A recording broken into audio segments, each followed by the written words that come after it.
കുറേ നാളായി ഇതേമാതിരത്തി daily vlogs ചെയ്തിട്ട്. മെയിൻലി എന്താന്ന് പറഞ്ഞു കഴിഞ്ഞാൽ എൻ്റെ ഡേയ്സ് ഒക്കെ സിമിലർ ആയിരുന്നു. അപ്പോൾ രാവിലെ എണീക്കുക, എന്തെങ്കിലുമൊക്കെ പഠിക്കുക, വായിക്കുക, കഴിക്കുക, കിടന്നുറങ്ങുക, ഇത് തന്നെയായിരുന്നു കുറേ നാളായിട്ട് ആഫ്റ്റർ ഇന്റേൺഷിപ്പ്. അപ്പോൾ ഞാൻ വ്ളോഗ് എടുത്താലും ഇതിൽ കാണിക്കാനായിട്ട് പ്രത്യേകിച്ച് ഒന്നും തന്നെ ഉണ്ടാവില്ല. മീൻസ് ഭയങ്കര റിപ്പറ്റീവ് ആയിരിക്കും. അപ്പോൾ പിന്നെ ബോറടി ആയിരിക്കും, എനിക്ക് ഷൂട്ട് ചെയ്യാനും താല്പര്യം ഉണ്ടാവില്ല. പക്ഷേ മാർച്ച് ഇസ് ഡിഫറെൻറ്റ്. മാർച്ച് എനിക്കൊരു ഇമ്പോർട്ടൻറ്റ് മന്താണ്. എനിക്കൊരു 2 ഇൻ്റർവ്യൂ 3 എക്സാംസും ഉണ്ട്. എനിക്കറിയില്ല എൻ്റെ കരിയർ ഇതിന് ശേഷം എങ്ങോട്ട് പോകും എന്നുള്ളത്. അപ്പോൾ ഒരു ട്രജക്ടറി ഡിസൈഡിങ് ആയിട്ടുള്ള ഒരു മന്താണ്. സോ കൈൻഡ് ഓഫ് സ്പെഷ്യലാണ്. അത് കൂടാണ്ട് ഞാൻ കുറച്ച് സ്ഥലങ്ങളിൽ പോവുകയും കറങ്ങി അങ്ങനത്തെയും കൂടി ഉണ്ട് ചെറുതായിട്ട്. സോ ഞാൻ വിചാരിച്ചതൊരു മാർച്ച് വ്ളോഗാക്കി മാറ്റാൻ കാര്യം കുറേ അധികം സാധനങ്ങൾ ഉണ്ടാവും, ക്ലിപ്പിംഗ്സ് ഉണ്ടാവും എന്നുള്ളത്. So ya, welcome to my March vlog.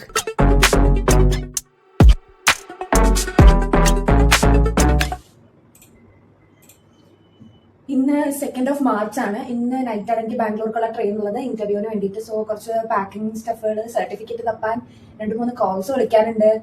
And of course ഇന്റർവ്യൂവിന് പഠിക്കാനുണ്ട്. ഇതാണ് ബേസിക്കലി ഇന്നത്തെ ഒരു ഡേ ആയിട്ട് വരുന്നത്. നൈറ്റാണ് ട്രെയിൻ. സോ സമയം ഉണ്ടാവുന്ന കരുതുന്നു എല്ലാത്തിനും വേണ്ടിയിട്ട്. ഞാൻ ഇന്ന് ലേറ്റ് ആയിട്ടാണ് എണീറ്റത്. നമുക്ക് ഫിഗർ ഔട്ട് ചെയ്യാം. ഈ വ്ളോഗിൽ ഏറ്റവും കൂടുതലായിട്ട് നിങ്ങൾ കാണുന്നത് ലാപ്ടോപ്പിന്റെ പല പല വ്യൂസ് ആയിരിക്കും അതിൽ വർക്ക് ചെയ്യുന്നതായിട്ടുള്ളത്. അത് കൂടാണ്ട് കുറച്ചൊക്കെ usual day to day monotonous ആയിട്ടുള്ള കുറച്ച് ആക്ടിവിറ്റീസ് ഒക്കെ. മാർച്ച് വളരെ ഇമ്പോർട്ടൻ്റ് ആയിട്ടുള്ള ഒരു മന്ത് ആയിരുന്നു. ഞാൻ നേരത്തെ പറഞ്ഞ പോലെ കുറേ ഹൈസ് ലോസ് ഒക്കെ ഉണ്ടായിരുന്നതാണ്. അതുകൊണ്ട് തന്നെ കുറേ റിഫ്ലക്ഷൻസും തോട്ട്സും വന്നിട്ട് ഇതൊരു കൈൻഡ് ഓഫ് ഒരു ഡയറി എൻട്രി പോലത്തെ ഒരു വ്ളോഗായിട്ട് മാറാനാണ് മോസ്റ്റ്ലി ചാൻസ് ഉള്ളത്.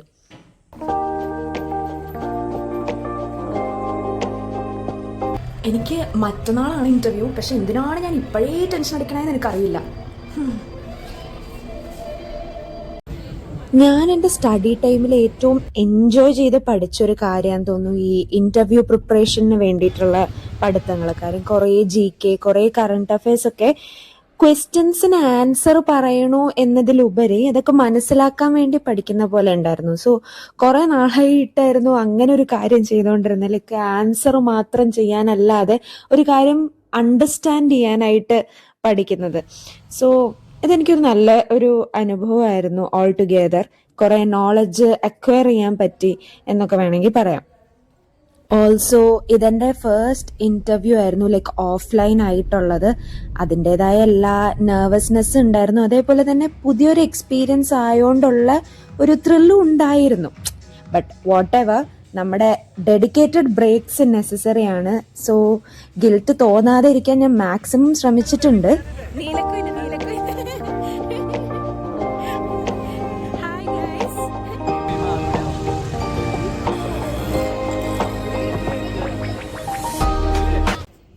മൈൻഡ് ഭയങ്കര ഡൗൺ ആയിട്ടിരിക്കുമ്പോഴും അതേപോലെ തന്നെ നമുക്കൊരു ക്ലാരിറ്റി ഇല്ലാത്ത സിറ്റുവേഷനിലൊക്കെ ഇരിക്കുമ്പോൾ ഏറ്റവും കൂടുതൽ ഹെൽപ്പ് ചെയ്തിട്ടുള്ളത് സംസാരങ്ങളും നല്ല സൗഹൃദങ്ങളും ഒക്കെ തന്നെയാണ്. അതുകൊണ്ട് തന്നെ ഞാൻ ഭയങ്കരമായിട്ട് ട്രഷർ ചെയ്യുന്നതാണ് നല്ല കോൺവെർസേഷൻസ്, നല്ല സുഹൃത്തുക്കളൊക്കെ. മേ ബി ഒരു ക്യാരക്ടർ ഡെവലപ്മെന്റ് കൊണ്ടുവന്നതും അല്ലെങ്കിൽ പുതിയ പേഴ്സ്പെക്റ്റീവ്സ് വന്നത്, ഗ്രോത്ത് വന്നത് ഒക്കെ ഇങ്ങനത്തെ സംസാരങ്ങളിലൂടെയാണെന്ന് എനിക്ക് തോന്നിയിട്ടുണ്ട്. എന്നെ കൂടുതൽ മനസ്സിലാക്കാനും എനിക്ക് ചുറ്റുമുള്ള ആൾക്കാരെ കൂടുതൽ നന്നായിട്ട് മനസ്സിലാക്കാനും ഒക്കെ ഇതുകൊണ്ടൊക്കെ സാധിച്ചിട്ടുണ്ട്. സോ നല്ലതാണ് നല്ല സംസാരങ്ങളും നല്ല സൗഹൃദങ്ങളും ഒക്കെ. ഞാൻ യൂട്യൂബിൽ ഷോർട്സ് ഇട്ടിരിക്കുന്നത് എൻ്റെ പല ഐഡിയാസ് എന്ന് പറയുന്നത് പ്യുവർലി എൻ്റെ മാത്രം ഐഡിയാസ് ആണെന്ന് എനിക്ക് പറയാൻ പറ്റില്ല. പലതും ഇങ്ങനത്തെ സൗഹൃദ സംഭാഷണങ്ങളിൽ നിന്ന് വന്നിട്ടുള്ളതാണ്. അതിനോട് ഞാൻ എപ്പോഴും എനിക്ക് ഗ്രാറ്റിറ്റ്യൂഡ് ഉണ്ടാവും. ഹലോ, അങ്ങനെ കുറച്ച് ദിവസത്തെ ബാംഗ്ലൂർ ചുറ്റി കറങ്ങലിന് ശേഷം, ആക്ച്വലി ചുറ്റി കറങ്ങലല്ലായിരുന്നു, ഒരു ദിവസം ചുറ്റി കറങ്ങിയുള്ളൂ, ഒരു ദിവസം ഇന്റർവ്യൂ ആയിരുന്നു. ശേഷം നാട്ടിൽ വന്നു. എനിക്ക് മടിയാവുന്നുണ്ട്. പക്ഷെ എനിക്ക് ആക്ച്വലി 2 ദിവസം ഇനിയുള്ള 2 ദിവസം എക്സാംസ് ഉണ്ട്. സോ പഠിച്ചില്ലെങ്കിൽ വെറുതെ റിഗ്രറ്റ് അടിക്കും. അതിലും ഭേദം പഠിക്കണതാണല്ലോ. ആക്ച്വലി മൊത്തം റിഗ്രറ്റ് നിറഞ്ഞൊരു ജീവിതമാണിപ്പോ. പഠിച്ചാലും റിഗ്രറ്റ്, പഠിച്ചില്ലേലും റിഗ്രറ്റ്, ചെയ്താലും റിഗ്രറ്റ്, ചെയ്തില്ലേലും റിഗ്രറ്റ്. അറിയില്ല എന്താണ് ഇങ്ങനെ ഒരു ഫേസ് എന്ന്. ഐ തിങ്ക് ഈ കണ്ടിന്യൂസ് ആയിട്ടൊരു 5.5 വർഷത്തോളം പഠിക്കുക തന്നെ ചെയ്തിട്ട് ആ ഒരു പഠിക്കല്ലാണ്ട് ഇരിക്കുന്ന ഒരു ഫേസിനെ ആക്സെപ്റ്റ് ചെയ്യാൻ അങ്ങോട്ട് പറ്റുന്നില്ല. ഒന്നും ചെയ്യാത്ത പോലെ, അല്ലെങ്കിൽ പ്രൊഡക്റ്റീവ് അല്ലാണ്ടിരിക്കുന്ന പോലെ തോന്നുന്നു. ആൻഡ് അങ്ങനെ തോന്നിപ്പിക്കാനും ചുറ്റുന്ന ആൾക്കാരുള്ളപ്പോ നമ്മുടെ ആ ഒരു തോന്നല് ഭയങ്കര ഒരു റീഅഷ്വറൻസ് കിട്ടണ പോലെയാണല്ലോ. പലപ്പോഴും ചിന്തിക്കാറുണ്ട്, അങ്ങനെ കംപ്ലീറ്റ് വെറുതെ അല്ലല്ലോ ഇരിക്കണേ, പല കാര്യങ്ങളും ചെയ്യണുണ്ടല്ലോ, അത് പല രീതിയിൽ സ്കില്ല് ഡെവലപ്പ് ചെയ്യാനും എല്ലാം സഹായിക്കുന്നുണ്ടല്ലോ എന്നുള്ളത്. ബട്ട് സ്റ്റിൽ ആ ഒരു സൊസൈറ്റിയുടെ ഫ്രണ്ടിൽ കാണുന്ന ഒരു പ്രൊഡക്ടിവിറ്റി ഉണ്ടല്ലോ, അതില്ലാത്തടത്തോളം ആ വാലിഡേഷൻ എവിടെ നിന്നും കിട്ടില്ല. അപ്പൊ സ്വയം തന്നെ എത്ര നാളെന്ന് വിചാരിച്ച് ഈ വാലിഡേഷൻ കൊടുത്തോണ്ടിരിക്കുക, അറിയില്ല, എല്ലാവർക്കും ഈ ഫേസ് ഉണ്ടാവും എന്ന് എനിക്ക് തോന്നുന്നു. എന്താ പറയാ, അവനവനെ തന്നെ അപ്ലിഫ്റ്റ് ചെയ്ത് അങ്ങോട്ട് കൊണ്ടുപോവുക, അല്ലാണ്ട് ഇപ്പൊ എന്താ ചെയ്യാ, ആരും ഉണ്ടാവില്ല. അല്ലട്ടോ, ഉണ്ട് ആൾക്കാരുണ്ട് നമുക്ക് കൂട്ടിന്. ബട്ട് നമുക്ക് എപ്പോഴും അങ്ങനെ എക്സ്റ്റേണൽ വാലിഡേഷൻസ് പ്രതീക്ഷിച്ചിരിക്കാൻ പറ്റില്ലല്ലോ. കൈ വേദന എടുക്കുന്നു. ഈ ആൾക്കാരൊക്കെ ഇങ്ങനെ പിടിച്ചിട്ട് വ്ളോഗ് ചെയ്യണേ. സോ ഞാൻ ബാംഗ്ലൂർ കഴിഞ്ഞെത്തി, ഇനിയിപ്പോ എക്സാംസ് ആയി. ഇനി എന്താ, പഠിക്കാതിരിക്കുക, വീണ്ടും പഠിക്കുക, ഇതൊക്കെ തന്നെ പരിപാടി. സോ വ്ളോഗ് കണ്ടിന്യൂ ചെയ്യാം. ഇനിയും അങ്ങോട്ടുള്ള 2 ദിവസം full back to back exams ആണ്. സോ ഞാനിങ്ങനെ എക്സാംസിന് വേണ്ടി ഇരുന്ന് പഠിച്ചിട്ട് കുറേ നാളായിരുന്നു. അതുകൊണ്ട് തന്നെ എനിക്ക് അതൊരു എന്താ പറയുക, ഒരു ഏലിയൻ കോൺസെപ്റ്റായി മാറി ഇങ്ങനെ എക്സാംസിന് വേണ്ടി ഇരുന്ന് പഠിക്കുക എന്നുള്ളത്. സോ ബട്ട് ഇത് കേട് അല്ല, എന്താ പറയുക, ഒരു ബെറ്റർ ഓപ്പർച്യൂണിറ്റീസിന് വേണ്ടിയിട്ട് ഇതൊരു അനിവാര്യ ഘടകമായതുകൊണ്ട് ചെയ്യാതെ വേറെ നിവൃത്തി ഉണ്ടായിരുന്നില്ല. സോ പിന്നെ ഡെഡ് ലൈൻ അടുക്കുമ്പോഴത്തേക്കും ഫോക്കസ് കൂടും എന്നുള്ളൊരു സാധനം ഉള്ളതുകൊണ്ട് ഭയങ്കര ബുദ്ധിമുട്ടൊന്നും ആയിരുന്നില്ല. കാര്യം 2 ദിവസമല്ലേ ഉള്ളൂ എന്നുള്ളൊരു ഫാക്ടറിനാൽ അങ്ങനെ അങ്ങ് ഇരുന്നു. Exam number 1.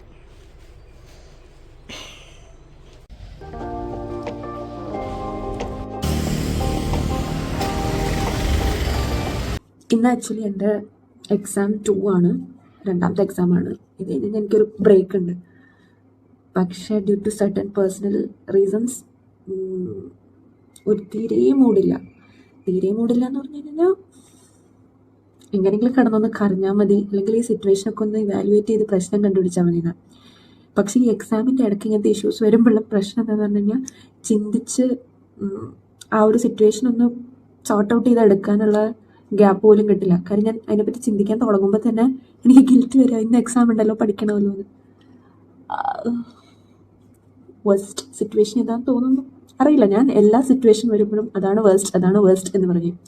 പക്ഷെ വീണ്ടും വേസ്റ്റ് സിറ്റുവേഷൻസ് ആണ് വന്നുകൊണ്ടിരിക്കുന്നത്. അതുകൊണ്ട് പിന്നെ കുഴപ്പമില്ല, താരതമ്യേന എന്തൊക്കെയാ പറയണേ.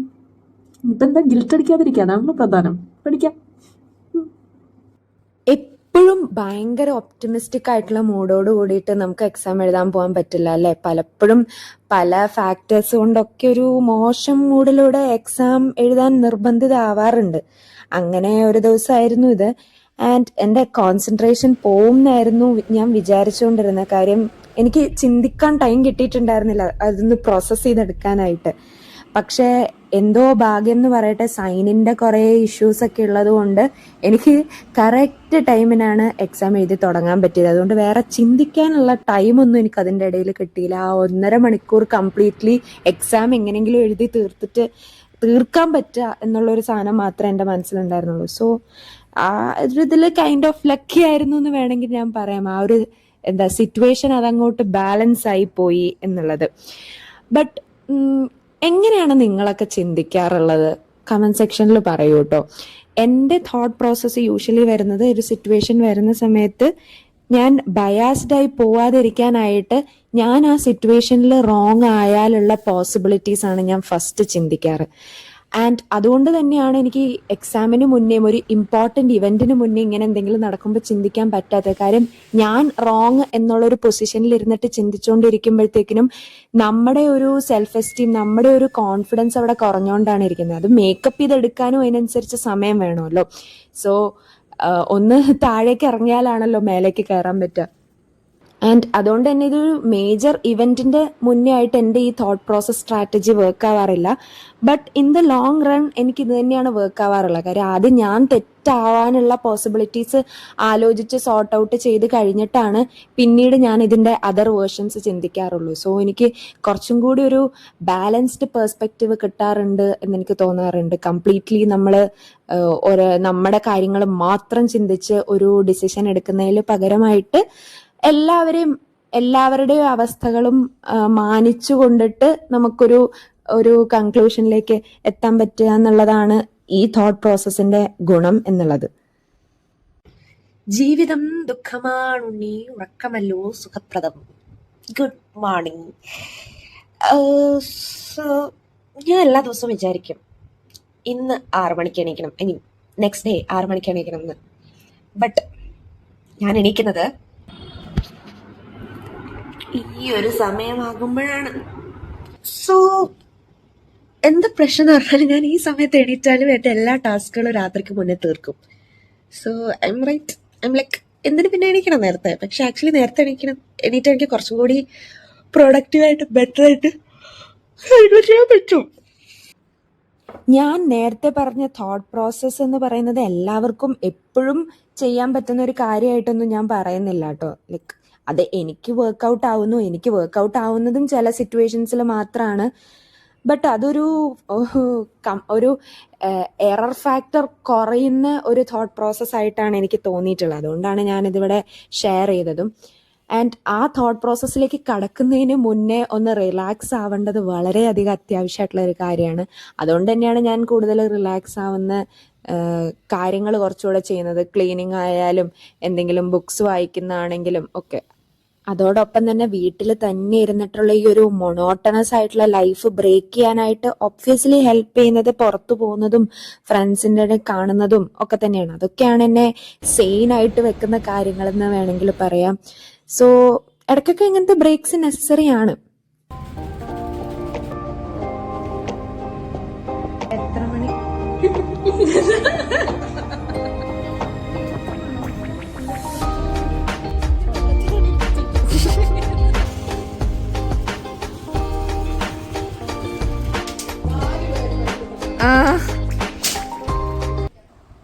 ലാസ്റ്റ് എക്സാമിൻ്റെ സെൻറ്റർ എനിക്ക് തൃശ്ശൂരായിരുന്നു.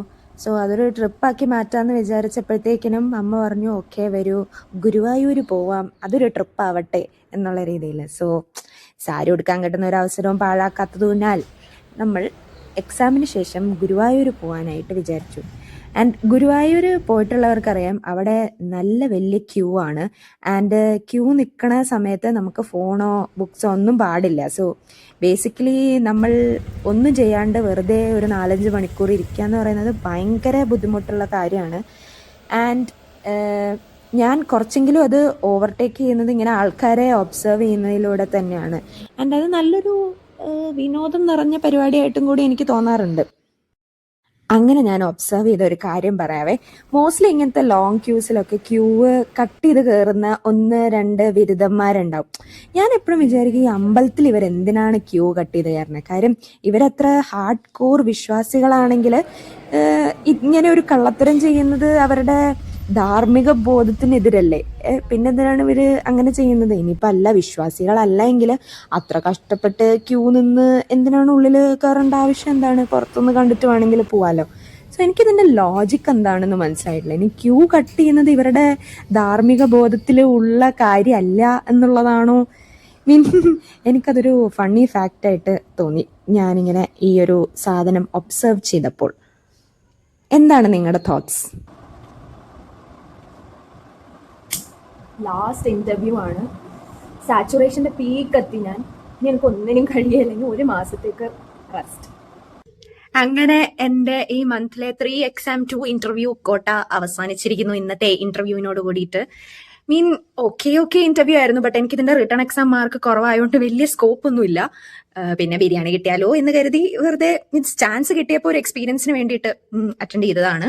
എന്താവുന്ന അറിയില്ല. ബട്ട് എനിവേ എല്ലാം തീർന്നു. ഇനിയിപ്പോ റിസൾട്ട് കണ്ണു നട്ട് കാത്തിരിക്കാൻ എന്തെങ്കിലും കിട്ടുമെന്നുള്ളത്.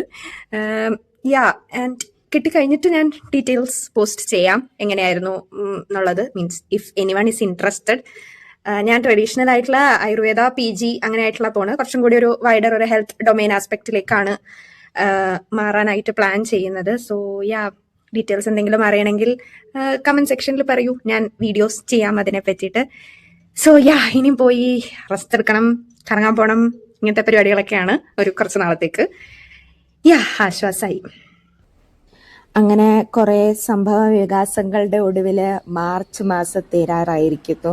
സോ ഒരു ഹെൽത്തി ആയിട്ട് അവസാനിക്കാം എന്ന് കരുതി ഫ്രണ്ട്സായിട്ടും കുറച്ച് റീലൊക്കെ എടുത്ത് പിന്നെ ലാസ്റ്റ് ഒരു കാലിക്കറ്റ് ട്രിപ്പും പോയി. അതിൻ്റെ വ്ളോഗ് ഉടനെ വരുന്നുണ്ടാവും.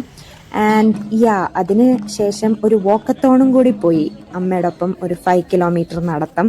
എന്നിട്ടാണ് മാർച്ച് മാസം അവസാനിപ്പിച്ചത്. So thanks for watching. Stay tune for more vlogs.